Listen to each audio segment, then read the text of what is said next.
It's time to check your money with America's Money Maven, Vicki Brackens.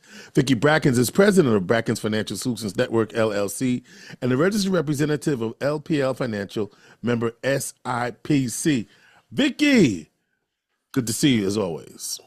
Well, thank you, George. And again, to remind all of our listeners and individuals who have been viewing us on YouTube, be sure to share and subscribe to this segment.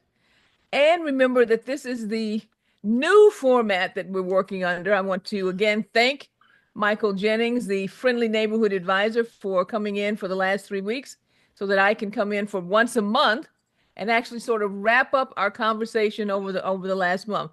But George, before I go too far, I'm in love with that shirt. Oh, thank you. Yes. I cannot avoid or even skip the fact that you have on a beautiful. Tell everybody about that shirt. Where'd you get that? This is in honor of Black History Month, and this is W.E.B. Du Bois. And sometime in the fall of 24, there was an event at the Palace Theater.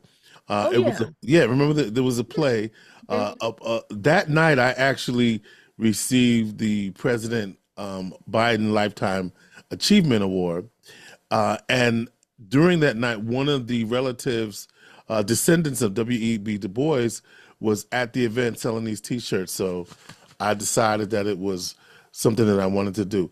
Ironically, Vicki, when Gloria and I went to Ghana in 2024, we visited the W.E.B. Du Bois Memorial site in Accra, Ghana. Yes. Okay. As you may be aware, he went there for the last 2 years of his life. Right. He was invited by then President Kwame Nkrumah to work on an encyclopedia of sorts. And so he actually died in Ghana. And so that is his final resting place. And they do have his burial there at the W.E.B. Du Bois site and museum. And so it's kind of like I'm doing all of that in this one shirt. Exactly. Okay. But I like the fact that, George, you were very humble and slid in kind of into the conversation that you received the Biden what? Lifetime Achievement Award. Lifetime Achievement Award. We can't. Did you like how I did that? Exactly. Okay. And speaking of which, I do want to thank, we're going to have her on at some point, but I did receive a lovely note from Assemblywoman Pam Hunter for another little. Now, Vicki, this ain't all about me. I know that's okay, but I'm only here once a month, so we're gonna fill this up. We're gonna fill the plate up in a heaping amount today. Yes. Okay. And so during that time, we also were recognized by the town of DeWitt for a contribution to the community in Central New York.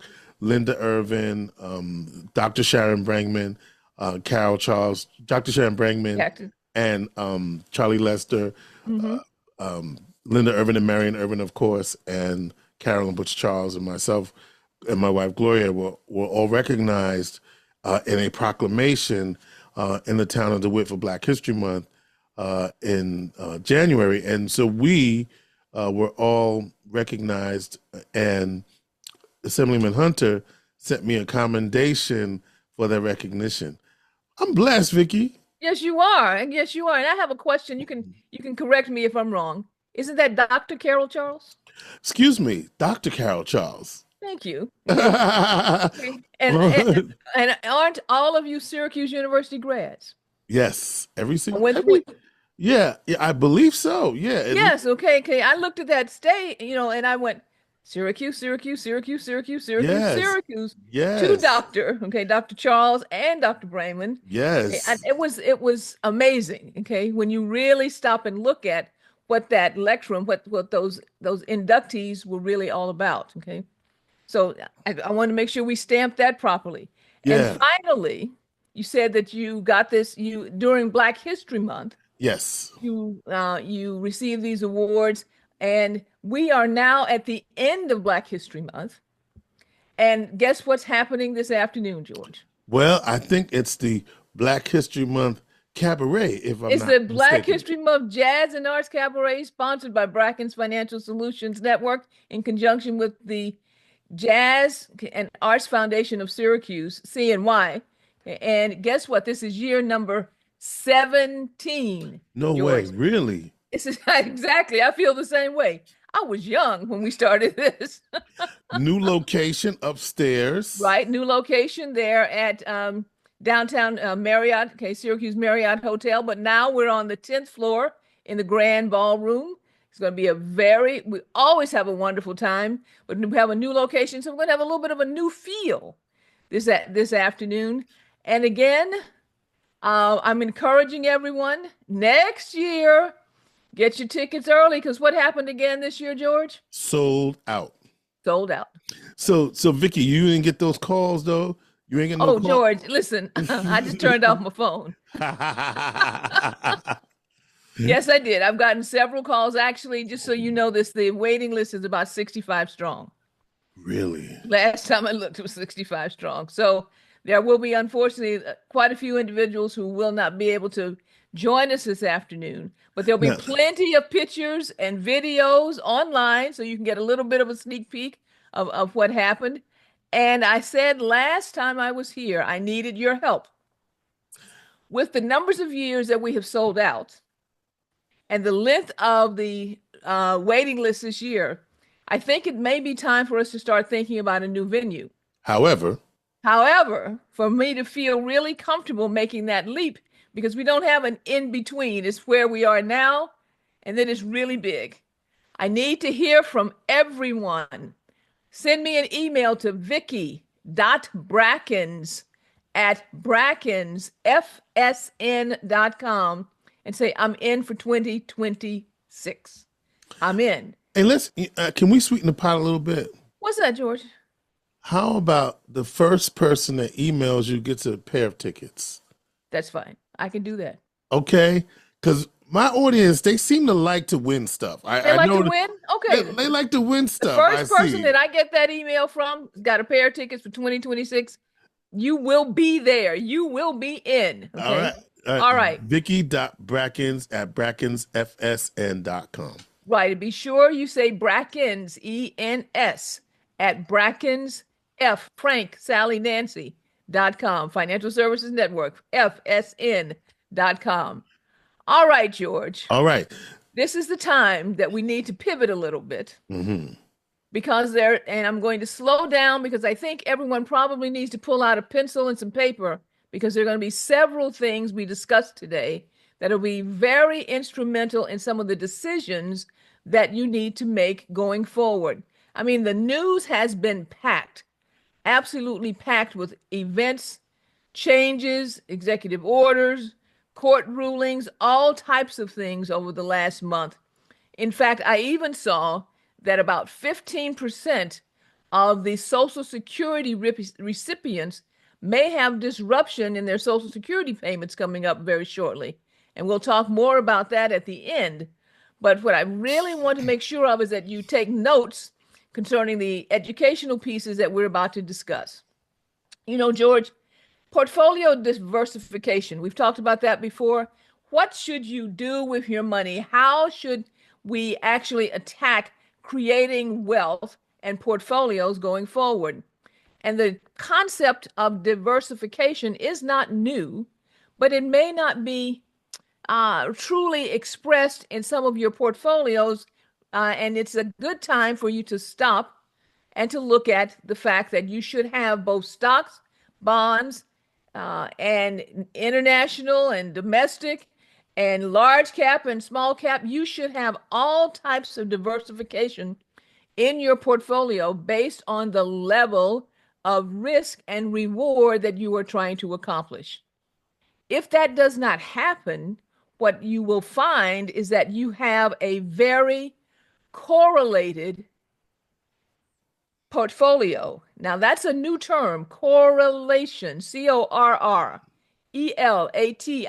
correlation, correlated portfolio. What do you think I mean, George? I'm going to kind of put you in when I say a correlated portfolio. When I think of correlated, I think of things working together or being connected somehow. Correct. Okay. That is one way. Okay. When they're correlated, it's connected. But in the area of portfolio design, correlation can be both a positive and a negative. Hmm. But quite often it is a negative because we do not take the time to realize that by having everything connected, it's all moving in the same direction at the same time. Hmm. Why would that be bad? Well, if things go well, it could be a benefit. But if things go really bad, Lee, and my mother, I heard her in my ear, badly, okay, then the impact is magnified. So if your portfolio is going down and your entire portfolio is correlated, then the level of decrease will be accelerated. That is the reason the concept of diversification is so important, so that all things, all the investments are not moving in the same direction, at the same magnitude, at the same amplitude, at the same time. Because we don't want all of our eggs in the same basket. That's what the whole correlation mantra is. We don't want all of our eggs in the same basket because if the basket should fall, all the eggs get broken at once. So when you look at your portfolio, the way to recognize if it is fully correlated is to actually open up the prospectus or open up your portfolio and think, I may have, especially with mutual funds, I may have a Vanguard fund, a Fidelity fund, a Putnam fund, and I think I have diversification. But if you open up the prospectus and you actually look at the underlying investments and you see the same names over and over again, what you actually have is a correlated portfolio that is going to react in the market at a much more radical rate than you may be planning on. So, first of all, I want you to look at the diversification of your portfolio and measure it against the correlation. Can I just make Why? a Yeah. can I Yeah, go ahead, make a George. correlation before you answer why? Right, I don't want to throw your Okay. channel. I did want to make a joke when you Okay.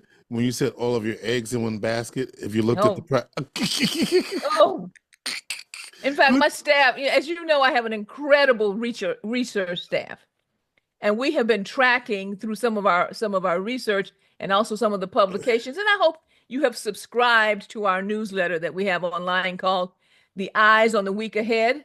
They're on LinkedIn, but we've been discussing what's happening with the price of eggs. Because guess what? That was the biggest. Let me be good. That was the biggest conversation as to why some of the election went the way that it was because the price of eggs were too high. Did right? you know it's gone up twice in amount since the election? Okay, Okay. yeah, yeah. So when you Yeah. said that, it made me think of eggs. But anyway, all Okay, right. but I'll come back. Okay. All the eggs in one basket. But I want to talk about some direction. So now we've done our education and now we're talking about direction. Because in your portfolio and within the wealth that you are building, you have more control than you may realize in how your monies are invested, especially if you're trying to figure out, should I spend my dollars with individuals or companies that are disregarding my well being? Did you know, George, that you can remove those companies from your portfolio if I, you actually have individual stock or individual bonds in your portfolio? You were about to tell me something. no, I was going to say I'm thinking that's something that's really important right now as we hear things happening in the news and consumers wanting to align their values with companies that are. I think you're going somewhere, but I'm gonna just sit back and That's let you. okay. I'll let you finish it. Okay. Yeah, yeah, If you're trying to align your values with your dollars, yes, because we discuss all the time about buying black, okay? right. But sometimes that is not possible based on what you're trying to buy. But if you also have to realize spending your dollars can be controlled as far as your values or making sure that they match your values based on where you are spending your dollars. Yep. And your dollars are being spent in your portfolios. That's where we miss the connection quite often. Looking at where we're invested and making a decision, are these investments in line with my values? For years and years, okay, we had certain types of mutual funds that were called socially responsible funds or ESG funds, and they concentrated more on sectors. Like I didn't want to invest in tobacco, I didn't want to invest in weapons, I didn't want to invest in drug manufacturing, all types of things. Right. But when you have a mutual fund, you're getting more of a generalized wrapper. If you have individual stocks and a portfolio that's built on individual stocks or individual bonds, you can surgically reach into that portfolio, tell your portfolio manager or your investment advisor, this company doesn't meet my values. Take it out. Mm. Take So it the out. answer is yes to your question. Yes, it You can is. do it. Yeah. You can do it. Okay. All right. And I think it's time for us to start screening our portfolios based on why, okay, or how they are matching with our individual values. Okay. In fact, you can almost target your investments. Did you see what I did there? I did. That's why I love you. Okay. You always bring it right to the point. You can target your investments. That's right. Okay. There are economic reasons that you also may want to spend time looking at what's happening with the individual portfolios that you are working with or individual companies that you're working with. Because here's the thing, when you, and I'm not going to beat around the bush here, one of the things that really causes loss of productivity is stress. Mm-hmm. True. It has been shown over and over again that stress in the workplace will cause a decrease in productivity. I am wondering why certain boards of directors and institutions, corporate institutions, have decided to increase the stress levels in their workplace because they know that stress level, as far as the elimination of and increased stress around diversity in their workplace, is going to cause stress within the workplace. There are research reports up the yang who have shown that to be true. And by making those decisions, although we don't feel it right now and we don't see it right now, George, I think it's probably going to be very much like what happened with COVID. It took a while for things to filter through the system for us to really see exactly what the impact of on the workforce was as far as residual problems from COVID. We are going to see residual issues, residual workforce issues, as far as the loss of well-being and increased stress and loss of productivity and performance around these corporations that are making decisions to increase their stress levels by decreasing within their workforces the respect for diversity and inclusion. Mm-hmm. Okay, and so, you know, I have such concern around this because when you have loss of productivity, you are losing also value within the corporation. And that value, we call it shareholder value, is going to filter into lost wealth across the country. And it will take a while, but I would say probably within, in COVID, it took about 3 years. I think it'll probably take about half that time for us really to start to see the loss of productivity as a result of increased stress and shareholder losses across the economic system in the country. It will be harder for those institutions to correct these actions also. You know that.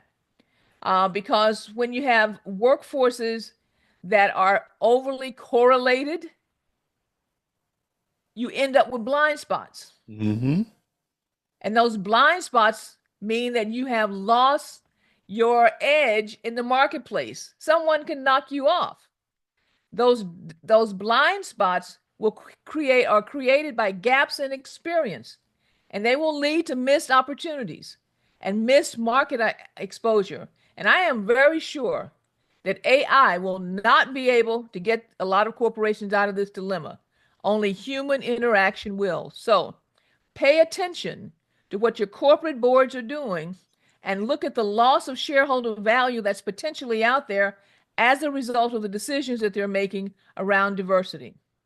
All right, George, I have something though I also want to share. Go ahead. Some information. Mm-hmm. Special shout out Okay. to Wegmans and Costco. Go ahead, Wegmans. Wegmans and Costco for their public stance on diversity. They have made a decision that they understand well that diversity within their portfolio and the products that they sell and the people that they represent is extremely important to the long-term health of the communities that they work in, that they provide services for, and for their employees and for the shareholder value of their investors. So shout out to Wegmans and to Costco. All right, I'm going to try this. You're very good with this, what I would call French. I hear how the way you say W-E-B, say it. Dubois. Dubois. You've done that to me before. W-E-B, Dubois. I have a new name. I think I for said you, Du Bois earlier, but Dubois is what you did? Okay, yeah, I was yeah, surprised. Okay. Yeah. Here's some information for everyone because we're in Black History Month, and I always like to elevate Black businesses that are growing and making amazing strides. Have you heard of a company called Squire? Ooh, Squire. Hmm. Have you heard of a company called Squire? I'm thinking if I have or not. Enlighten me. All right. I would call this one of the hidden gems that's been right under our nose. Squire is an all-in-one barber business management system. All-in-one, packaged. Okay. 32,000 barbers in this country use Squire. And it was built out of the Buffalo, New York 43 North Incubator Program. That's what I mean right under our nose. Buffalo, okay. Buffalo, okay. As you know, we have all kinds of incubator programs that are used to take fledgling businesses or new startups and help them grow, give them mentorship, give them dollars, give them access to resources, etc., to kick them off into the marketplace. Back in 2015, Squire was part of the 43 North program. Last month, they were valued at $770 million. Did you hear me? $770 million. Started out with zero. There is an amazing interview both on Instagram and on LinkedIn, or you can go into YouTube, concerning Squire that was done by Forbes.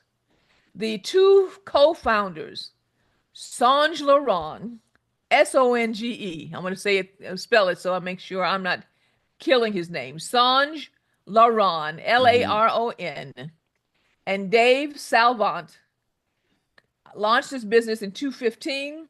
They are still privately owned, which means that they have private investors. But you never know. The bell may ring one day. That IPO may show up. Don't know yet. But 707 from zero to $770 million, these two young Black men actually are on their path to becoming what we call a unicorn. A unicorn used to be a business that had $100 million. They are headed toward $1 billion business. Congratulations to Squire. And if your barber, when you go to the barber shop, is not part of the Squire system, you should insist at least that they take the time to find out more about Squire, because we want to support all of our businesses that are growing, prospering, and giving back to the community at large. And they are two amazing young men. Here's the thing that really got me, George. Somebody sent me that article in 2020 and I missed it. Oh. I missed it. Which means I need to, and we all need to slow down just a little bit. Because when I started doing the research, and I said, wait a minute.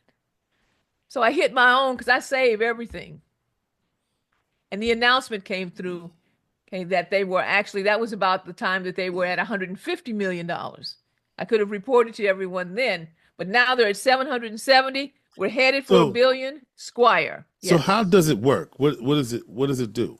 Okay, so you get ready you want to get a shave and a cut. Right, right, right. Okay. How do you usually arrange for that? So I do it through an app. My barber actually uses an app, but it's not Squire. They use Okay. another app. They use another app. But are you saying they could use this app instead? They could use this app instead because it also has a lot of additional features that I would encourage everybody. Just go on to squire.com. Okay. Look at all the additional features that are there. Okay.